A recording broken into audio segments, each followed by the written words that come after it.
Have you ever wondered how some people face betrayal or loss and come out unshaken while others are quietly broken? Simone de Beauvoir spent her life studying the hidden forces that shape our strength, from the salons of Paris to the storms of the 20th century. What if the real test of love is not how deeply we feel it, but how we survive its absence? Tonight, Beauvoir's shocking truth about modern love at the Midnight Philosophers. Have you ever noticed how the relationships that hurt the most are often the ones we find hardest to leave? It is not because pain has beauty, or because suffering somehow makes affection more real. It is because, deep in our earliest experiences, we learn to confuse love with uncertainty. For many, love was never steady. It arrived in fragments, sometimes in warmth, sometimes in silence, sometimes in absence. One day a smile, the next day withdrawal. The heart remembers that rhythm, even when we no longer notice it. It grows up believing that love is something you must chase, something unstable, something you can lose at any moment. So when we meet someone who repeats this pattern, offering comfort one day and distance the next, we do not see danger, we see familiarity. We tell ourselves that the intensity of the highs must mean it is real, even though the lows feel unbearable. This is not weakness, it is human. It shows how our earliest attachments write invisible scripts into our lives. Simone de Beauvoir saw this clearly. She warned that love built on dependence distorts into something else, a quiet surrender of freedom. And so the tragedy unfolds. We stay not because the love is true, but because the suffering feels like home. Yet what is familiar is not always what is good. The challenge is to find the courage to separate pain from love, to look at the ache in front of us and refuse to call it devotion. Only then do we open the possibility of a different kind of bond, one born not from fear of loss, but from the freedom to give without chains. And freedom, Beauvoir reminds us, is the only ground where love can truly live. Why do we cling to those who wound us? Not out of reason, and not always out of love, but out of hope. Hope is one of the most seductive traps because it convinces us that tomorrow will redeem the pain of today. When a partner withdraws, lies, or lashes out, we whisper to ourselves that change must be just around the corner. We replay their better moments like secret reels, proof that cruelty is only temporary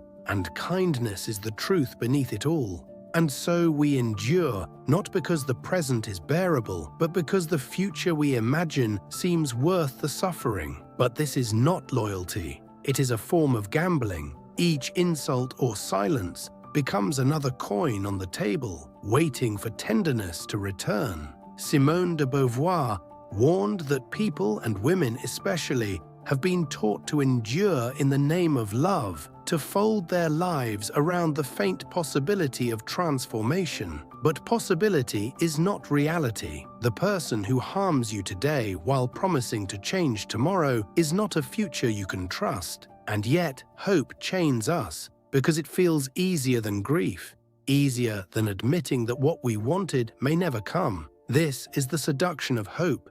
It disguises itself as devotion, when in truth, it is only a refusal to let the story end. But love is not meant to be a wager. Real love is steady, present, alive in the now. Anything else is hope wearing the mask of love. And when that mask falls, the truth becomes impossible to deny. Another reason toxic love feels impossible to leave is the hunger for validation. Deep within many of us lives the wound of never being fully seen, never being fully chosen. A toxic partner seems to offer the cure. Their affection feels like proof that we are enough. But that proof is fragile. It disappears as quickly as it arrives, and that is the trap. Every rejection makes us chase harder. Every insult makes us crave the moment they will turn back and say we matter. This is not love.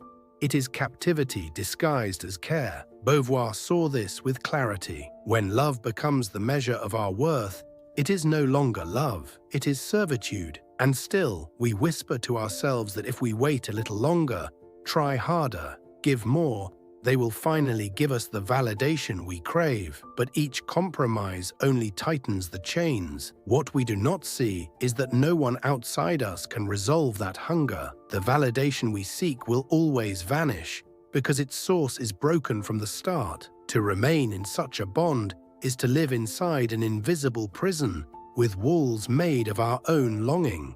Yet the door has always been open. To walk through it is terrifying because it means facing the emptiness we once tried to fill with someone else's approval. But beyond that emptiness lies something greater, the chance to see that our worth was never theirs to give. If cruelty were constant, leaving would be easy. No one would stay where the fire never stops burning. But toxic love is not built on constant pain. It is built on flashes of tenderness, rare moments when everything feels perfect. Those moments are not accidents. They are the reason you stay. Psychologists call this intermittent reinforcement, a pattern where rewards arrive unpredictably. It is the same principle that makes gambling addictive. A rat presses a lever and receives food only sometimes, and soon it will press endlessly, desperate for the next reward. Humans are no different.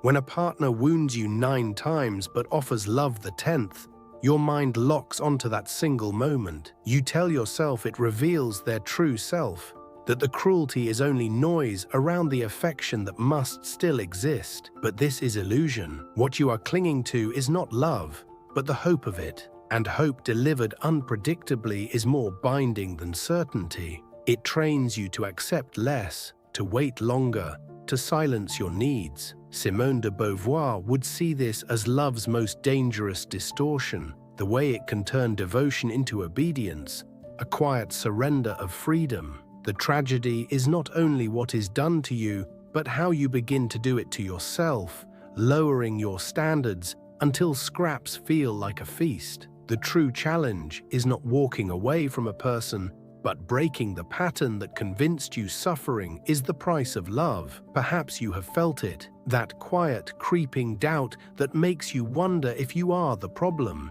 if you are imagining things, if you are somehow losing your grip. This is not madness, it is gaslighting. A toxic partner does not only wound with actions, but with distortions that unravel your trust in your own perception.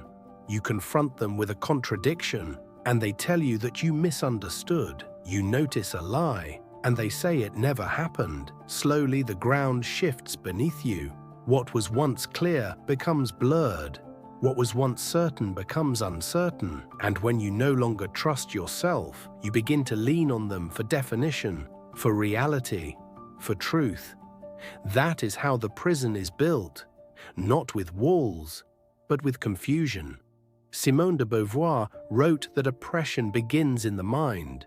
When someone convinces you that your freedom is an illusion, gaslighting is exactly that, a theft of clarity so complete that you question your own memory, your own feelings, even your own sanity. You apologize for wounds that are not yours, for mistakes you never made. And the cruelest part is that it becomes familiar, even natural, until you almost believe you deserve it, but you do not. The first act of resistance is to name what is happening, to reclaim your right to your own memory and your own truth. Because once you remember that your perception matters, you begin to see the manipulation for what it is.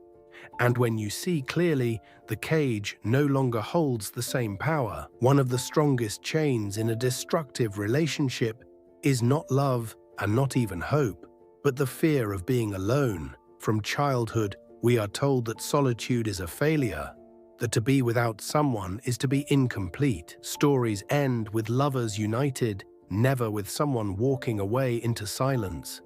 Songs and films echo the same refrain, and family whispers reinforce it quietly. So when the thought of leaving arises, loneliness feels unbearable, worse even than cruelty. Better to endure rejection than face emptiness. Better to accept pain than sit with silence. Yet what is this loneliness we fear so deeply? It is not emptiness but reflection. It is the mirror that shows us the parts of ourselves we abandoned while chasing another's approval. Beauvoir argued that love should never dissolve us into the other, that real connection can only grow between two whole beings, but the fear of loneliness makes us shrink, makes us sacrifice wholeness to avoid the mirror, and yet the truth remains. Leaving may hurt, but that hurt is temporary. The pain of staying is endless. Loneliness is not the enemy. It is the beginning of rediscovery. It is the space where your worth is no longer measured by someone else's gaze. It is the silence in which your own voice finally returns. The real question is not whether you can survive alone, but whether you can afford to keep losing yourself to avoid it. How many times have you heard the words, "I will change"? They come after the fight, after the silence, after the moment when you finally feel ready to leave. The promise arrives like a rope thrown across the abyss, and you grasp it with trembling hands. Hope surges, and for a moment you believe. But how many times have those promises been broken? The illusion of change is one of the most powerful traps in a toxic bond, because it looks like progress. It disguises itself as growth, but in truth, it is only another way of keeping you tethered. You want to believe your love can heal them, that patience will be rewarded, that sacrifice will lead to transformation. But transformation cannot be borrowed from another's devotion. Real change only happens when someone sees themselves clearly and chooses differently. If your suffering is required for their awakening, it is not change at all.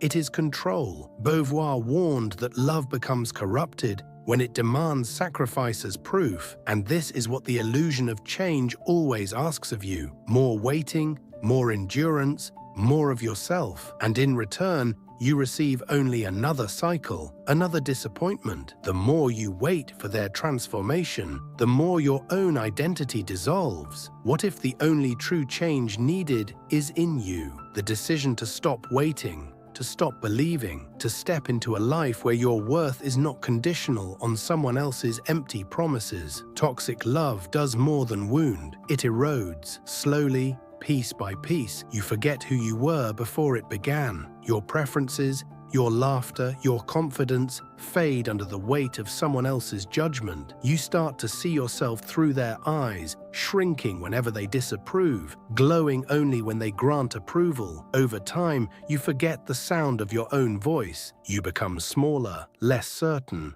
more dependent. But here is the truth. You are not broken, you are buried. Your identity still lives beneath the rubble of doubt and fear. To rebuild is to remember, to ask yourself, what did I love before this? What made me feel alive? What did I abandon in order to stay? Simone de Beauvoir wrote that freedom is the essence of human dignity, and reclaiming yourself is the first act of freedom. It is not about inventing someone new, but recovering the self you were forced to silence. And once you begin to remember, something shifts. You realize you never needed anyone's permission to be whole. You realize that worth is not given, it is claimed. Rebuilding your identity is slow, quiet work, but each step is liberation. Each memory recovered, each joy rediscovered is a piece of your freedom returned. And when the pieces gather again, you see that the person you thought was lost was never gone, only waiting to be uncovered. There comes a moment when explanations lose their power, when no promise can undo the harm, when even the sweetest memory cannot balance the present pain. That moment is the threshold between captivity and freedom, and crossing it demands something frightening: the decision to choose yourself. At first it feels unbearable. Your hands shake, your chest tightens, every doubt rises to the surface. You whisper, what if I am wrong? What if I am exaggerating? What if I never feel this again? But fear is not proof of error. It is the sign that you are standing at the edge of change. Choosing yourself does not mean that your love was false or that your devotion was wasted. It means you finally recognize the limits of love when it is stripped of respect, of dignity, of freedom. Affection that silences your voice, that erodes your confidence, that chains you to despair, is not love, It is captivity wearing love's mask. Simone de Beauvoir warned that true love can only exist between free beings, because only then is it given without fear. To choose yourself is to step into that freedom, to say, my life matters, my worth matters, my future matters. The pain you feel in leaving is not the death of love, but the death of illusion. And illusions must die if truth is ever to live. On the other side of that grief lies clarity, dignity, and a peace deeper than you thought possible. We admire endurance. Stories tell us that devotion means holding on through storms, that true love is proven in suffering. But endurance has a shadow side, and in toxic love it becomes a silent poison. Each time you swallow pain, each time you excuse cruelty, each time you stay when your soul wants to leave, you pay a price. It is not dramatic at first. You lose sleep, you grow anxious, you feel a quiet heaviness in your body. Over time, the cost deepens. Your laughter grows scarce, your ambitions fade, your friendships weaken. You become a smaller version of yourself, surviving instead of living. And still you whisper, "This is love. This is loyalty. This is what devotion requires." But is it? Simone de Beauvoir insisted that love without freedom is not love, but servitude, and endurance without reciprocity is not proof of strength. It is a slow surrender of self. The cost of staying is not just pain in the moment, but years stolen, potential wasted, dignity eroded. Endurance becomes an identity, and you forget that you were ever meant to thrive. What if the true measure of love is not how much pain you can bear, but how much freedom you can share? The hidden cost of endurance is the slow disappearance of the very person who chose to love in the first place. And to see this clearly is the first step to refusing to pay that price any longer. From childhood, we are taught that love is the missing piece, the other half, the answer to our incompleteness. Stories end when two people unite, as if that union solves everything. But this is a myth, and in toxic love it becomes a trap. If you believe someone else completes you, then their absence feels like erasure. Their silence feels like proof that you are broken. And so you cling not only to them, but to the illusion that without them, you are nothing. This belief is one of the most powerful tools of control. A partner who knows you, see them as your completion, knows you will tolerate almost anything to avoid emptiness. But the truth is that you were never incomplete. Simone de Beauvoir argued that love should be a meeting of two whole beings, not a merging that erases both. The myth of completion convinces you to trade your wholeness for dependence, but dependence is not intimacy, it is captivity. You do not need another to make you whole, you need another to meet you in your wholeness. The irony is that when you stop looking for completion outside yourself, you finally make space for love that is real, because only then can love be chosen, not clung to out of fear. The myth dissolves, and you realize that you are always entire, always enough, always capable of standing alone. Liberation rarely arrives with fireworks. It comes quietly, often disguised as loss, often wrapped in grief. The first steps away from toxic love feel like death, but what dies is not you. It is the version of you who believed that captivity was love, who bargained with your worth, who mistook pain for devotion. When that self fades, what remains is raw and uncertain but free. The silence that once terrified you becomes a shelter. The loneliness you feared becomes a mirror. Slowly, clarity returns. You see how much of yourself you sacrificed to keep something that was never whole. You remember your own laughter, your own desires, your own strength. And in that remembering, dignity returns. Simone de Beauvoir taught that autonomy is not the end of love, but the beginning of it. Only when you are free can you give freely. Only when you are whole can you love without fear. Liberation is not the absence of love, but the soil where true love can finally grow. And so, in the quiet aftermath, you discover that the end was never an end at all, but a beginning. The moment you finally chose yourself and stepped into peace. When you are ready, share your reflections in the comments.